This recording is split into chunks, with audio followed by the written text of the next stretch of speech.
Bueno, hoy vamos a hablar sobre la Declaración Universal sobre Bioética y Derechos Humanos de la UNESCO y su vigencia en la práctica clínica. Esta declaración, que en el mes de octubre de este año está cumpliendo 10 años de su aprobación, tiene una serie de características realmente importantes y relevantes que vale la pena enumerar. La primera de ellas es su legitimidad. Indudablemente esta declaración es la declaración con la mayor legitimidad a nivel internacional, dada su aprobación unánime por los 93 estados que constituyen la UNESCO.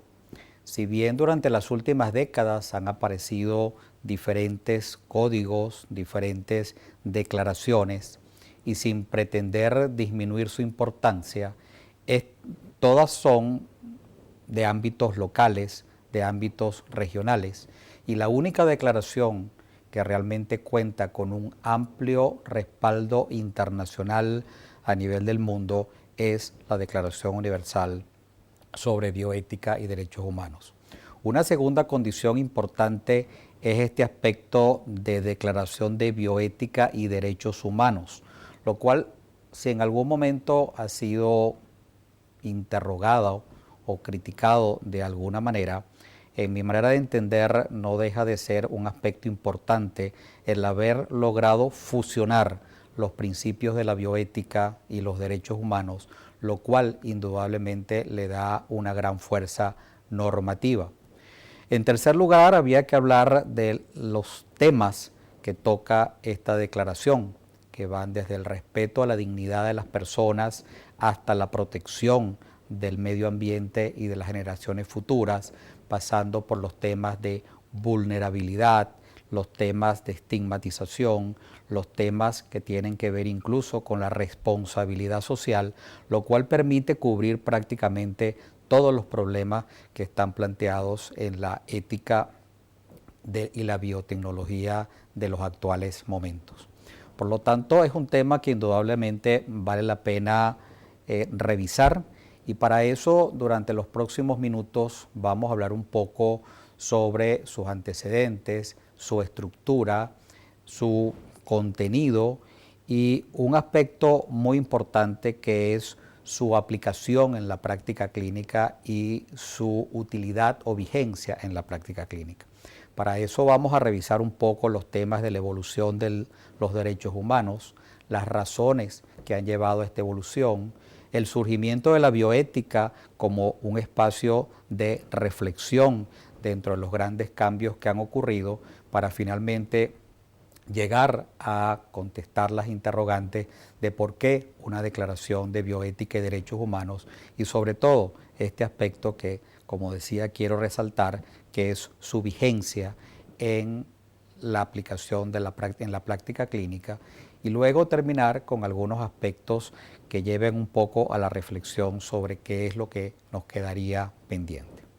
En relación a la evolución de los derechos humanos, no hay ninguna duda de que a lo largo de toda la historia de la humanidad, en muchas ocasiones han aparecido textos, documentos relacionados con lo que hoy conocemos como derechos humanos.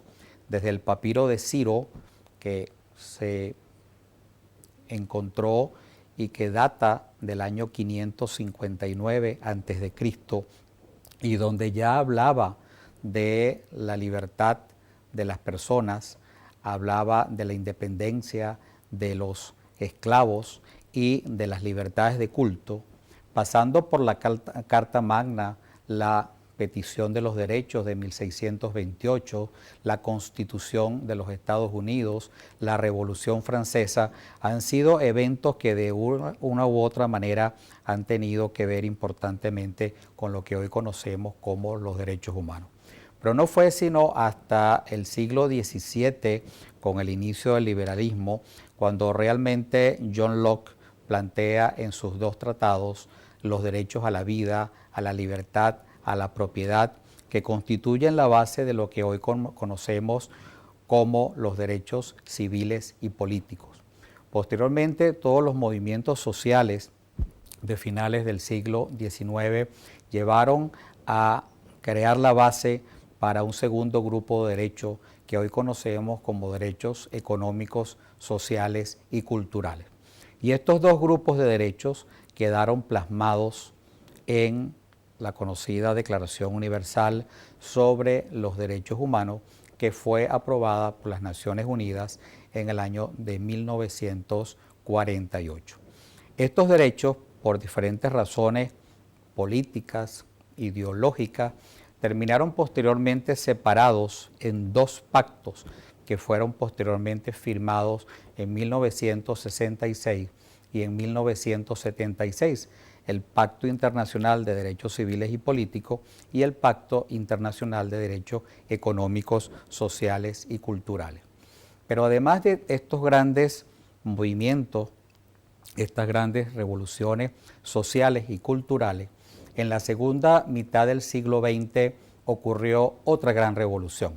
Las cosas continuaron cambiando. El inmenso desarrollo tecnológico, la ciencia, la tecnología, las innovaciones cambiaron definitivamente nuestra forma de ver y de entender la vida. En el campo específico de la medicina, esto ha tenido una repercusión realmente muy significativa y nos permite hoy atender enfermos que hasta hace poco no podíamos tratar. Hoy, con bastante éxito en muchas ocasiones, podemos salvar la vida de muchos enfermos, recuperar la salud y muchas veces pues en condiciones de vida realmente aceptables y con buena calidad de vida. El doctor Gracia nos dice, la historia consiste en la entrega de poderes y todo este inmenso arsenal terapéutico indudablemente nos ha dado mucho poder, nos ha dado muchas posibilidades de acción, nos ha dado muchas posibilidades de hacer cosas. Pero como también dice el doctor Gracia, no existen posibilidades de creación positiva sin que vengan acompañadas de posibilidades también negativas. Por lo tanto, podemos ver cómo muchas de estas tecnologías, como ocurre por ejemplo la energía atómica, cuyos beneficios son claramente evidentes para la humanidad, también ha venido acompañada de importantes problemas, como lo que sabemos ocurrió en Hiroshima, en Fukushima, en Chernobyl, y todavía no sabemos qué otras cosas también pudieran ocurrir en relación a esta tecnología. Es decir, los efectos beneficiosos muchas veces pues van seguidos de efectos realmente negativos. Lo mismo podríamos decir de los efectos de esta tecnología en el medio ambiente. Sabemos que la aplicación de las nuevas técnicas, de los nuevos desarrollos científicos y tecnológicos han tenido indudablemente repercusiones graves en todo lo que significa la biodiversidad, las fuentes de agua, el recalentamiento global, y todo esto de alguna manera pudiera incluso estar poniendo en peligro la vida del ser humano y la vida en general sobre este planeta. Y hemos visto claramente las repercusiones que esto ha tenido con un incremento de los terremotos, de las inundaciones, de los deslaves, etcétera, etcétera. Y lo mismo pudiéramos decir a nivel de las técnicas de la medicina moderna. Sabemos que las nuevas técnicas de fertilización, que indudablemente han ayudado mucho en el tema de ayudar a las parejas con problemas de fertilidad, nos han traído también una serie de problemas asociados a cómo manejar la situación de los embriones congelados, los errores en la fertilización, los xenotrasplantes, el problema de las células madres. Igualmente los soportes de vida que nos permiten hoy mantener a los pacientes vivos por mucho más tiempo, nos han planteado serias dudas de cómo manejar aquellas situaciones donde el uso de estos tratamientos conlleva a que podamos eventualmente prolongar inútilmente la vida de muchos enfermos con dolor, con sufrimiento y sin que exista realmente una justificación para ello. En un futuro cercano Sabemos que todo el tema de la manipulación genética, de todo el tema de la decodificación del genoma humano nos va a permitir importantes adelantos en cuanto al diagnóstico y al tratamiento.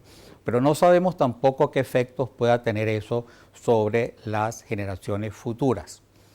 Asociado a todo esto, han ocurrido también durante la segunda mitad del siglo XX importantes cambios que han venido a reforzar los derechos de los enfermos y a establecer toda una carta de derechos de los pacientes, los cuales hoy tienen derecho a participar activamente en la toma de sus decisiones. Esto, asociado a todo desarrollo tecnológico, ha traído una grave tensión entre el incremento de los costos y las mayores exigencias por parte de los pacientes, lo cual ha determinado una importante tensión en el tema de la gestión de los recursos y eventualmente del equilibrio entre la calidad y la equidad que se pudiera tener. Indudablemente existen graves desequilibrios en términos pues de la atención de una buena parte de la población que no tiene acceso a estos tratamientos. Mira, ¿cómo hago para tomar un poquito de agua?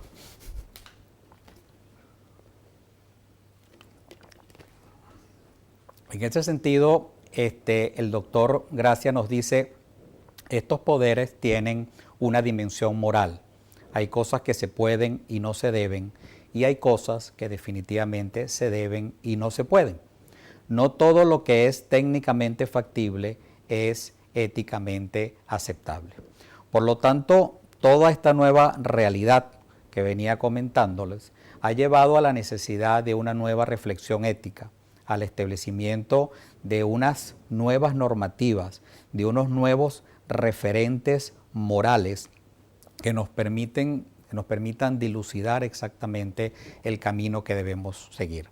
Y ahí es donde a mediados de la década de los 70 surge entonces la bioética. El doctor Van Rensselaer-Potter y el doctor André Hellinger establecen pues esta nueva disciplina, la cual busca definitivamente crear un espacio de reflexión, un espacio de estudio a todos los problemas que han venido surgiendo como consecuencia de este desarrollo y la aplicación de toda esta nueva tecnología. Y de esta manera, la reflexión ética ha llevado progresivamente al establecimiento de los mínimos, de las normas legales, que posteriormente, a través de la evolución social, van planteando nuevas situaciones que ameritan nuevamente de la reflexión ética para ir produciendo nuevas normas. Y este ciclo es indispensable que se cumpla porque si no se completa, las normas resultan insuficientes.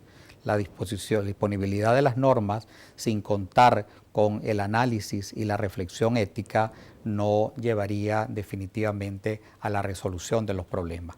De esta forma, dentro de este proceso de historicidad, de avance de los derechos humanos, esas dos grupos o esas dos primeras generaciones de derechos humanos y de normas éticas siguieron avanzando hacia la aparición de los derechos relativos a la protección del ecosistema y del patrimonio de la humanidad, a los derechos relativos a un nuevo estatuto jurídico sobre la vida humana, a los derechos derivados a las nuevas tecnologías, a la comunicación y la información.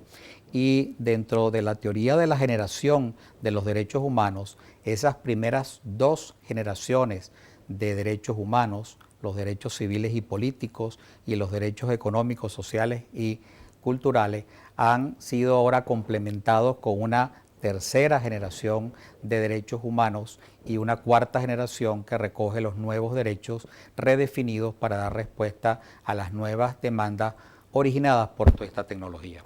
Así ha surgido lo que se ha denominado una cuarta generación de derechos humanos, que tiene que ver con los derechos al medio ambiente, al mantenimiento, al desarrollo, al equilibrio del hábitat, los derechos a la disponibilidad del agua potable, a la biodiversidad, a los derechos a la salud humana, a los derechos a la protección de todos los entornos naturales Y de la misma forma, pues, los derechos a la vida, a la abolición de la pena de muerte, a los derechos que tienen que ver con los tratamientos médicos, con el consentimiento informado, con todos los aspectos relacionados con la genética, la clonación, los derechos a la información genética, los derechos a la comunicación, a la información, los derechos relacionados con las redes informáticas y los derechos de los menores ante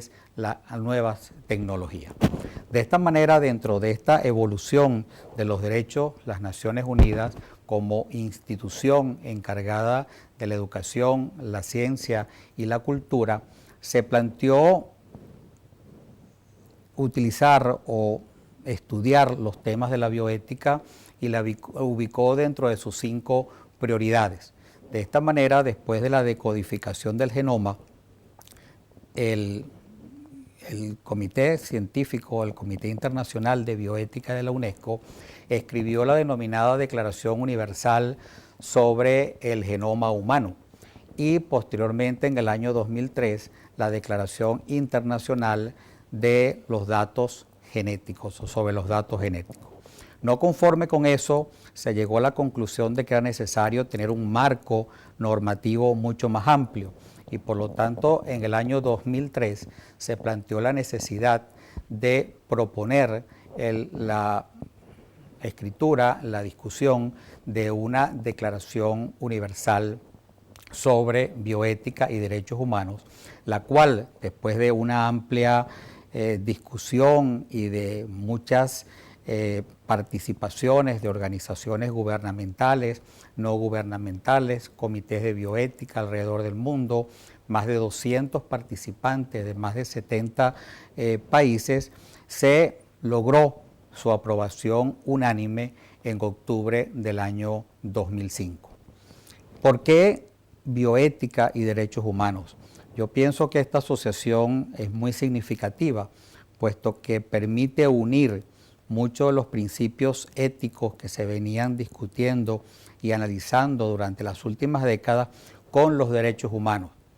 Así, el consentimiento informado se logra conectar directamente con el derecho a la libertad, con el derecho a la información, los principios de beneficencia, no maleficencia, igualdad, con el derecho a la vida, con el derecho a la salud, con el derecho a la atención médica de calidad.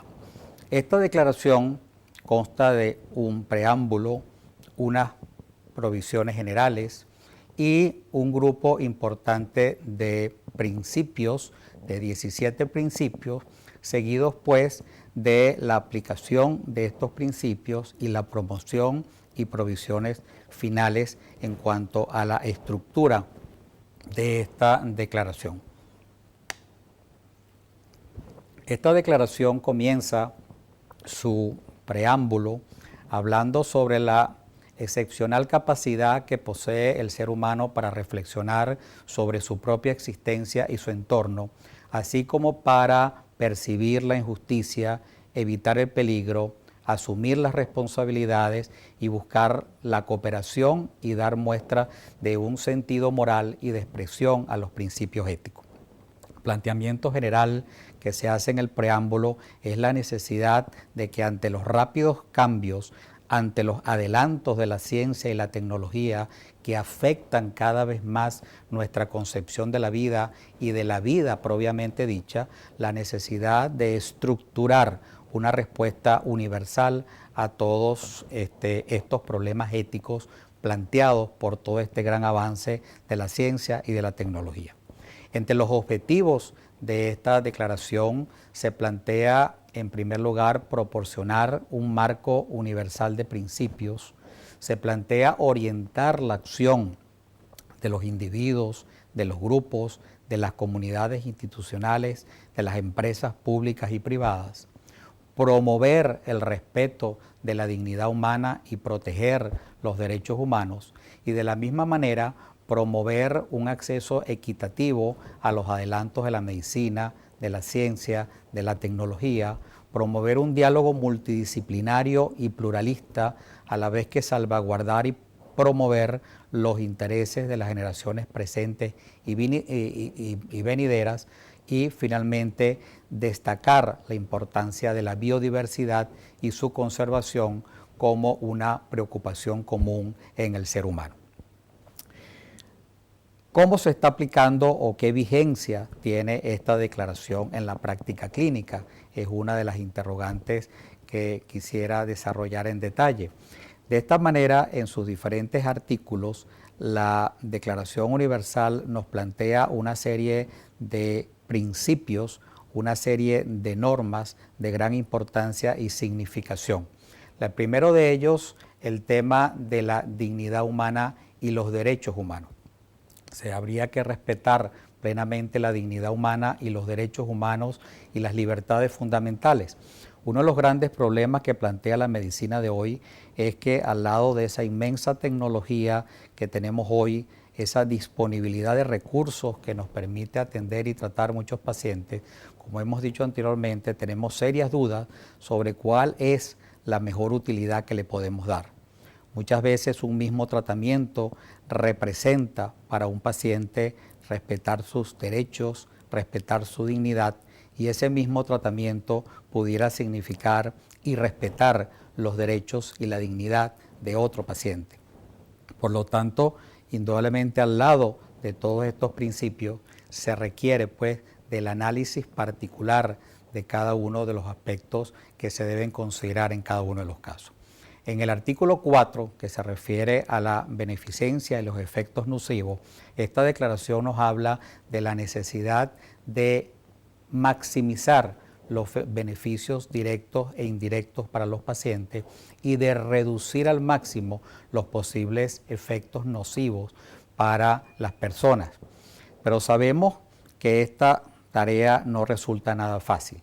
El desarrollo de toda la tecnología le ha planteado al médico serias dificultades. Hoy sabemos que muchos pacientes no reciben los tratamientos que deben recibir. Sabemos que muchas de las medicaciones que tienen efectividad demostrada no se están utilizando en muchos de los enfermos, que se están incrementando en forma importante los errores médicos y que existen serias dudas en cuanto a cuál es la mejor indicación que debe hacerse a un enfermo determinado. Sabemos que la complejidad de los sistemas de atención médica junto con las dudas que nos plantea la utilización de las nuevas tecnologías nos ha llevado pues a un incremento importante de los errores médicos que han determinado en un momento preciso la muerte de un número importante de personas debido a estos errores médicos. El artículo 5 nos habla de la autonomía y de la responsabilidad individual. El artículo 6 se refiere al consentimiento informado y el artículo 7 se refiere a las personas carentes, a la obligación que tenemos, por lo tanto, de respetar la autonomía tanto en las personas capacitadas como aquellas personas que no tengan capacidad para la toma de las decisiones. Pero también sabemos que en la medicina de hoy este principio no se está respetando adecuadamente. Aquí tenemos un caso publicado en la literatura donde un 88% de los pacientes a quienes se les practicó cateterismo cardíaco y firmaron un consentimiento informado no entendieron bien los beneficios de ese estudio. Por lo tanto, siguen existiendo importantes fallas en este sentido. El artículo 8 nos habla del respeto a la vulnerabilidad humana y a la integridad personal, y el artículo 9 nos habla del respeto a la privacidad y la confidencialidad. Pero sabemos que todos los adelantos de la tecnología de hoy nos plantean también importantes problemas relacionados con las historias electrónicas, los bancos de datos, los biobancos, la identidad genética y el uso de todas estas tecnologías por las nuevas generaciones que pudieran comprometer el respeto a estos principios.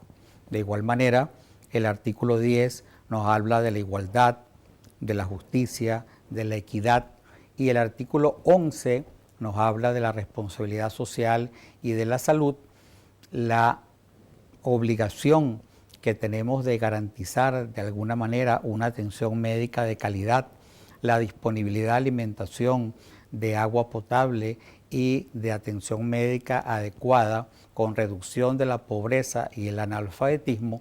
Y sabemos que existen todavía grandes problemas a nivel del mundo para lograr estos aspectos.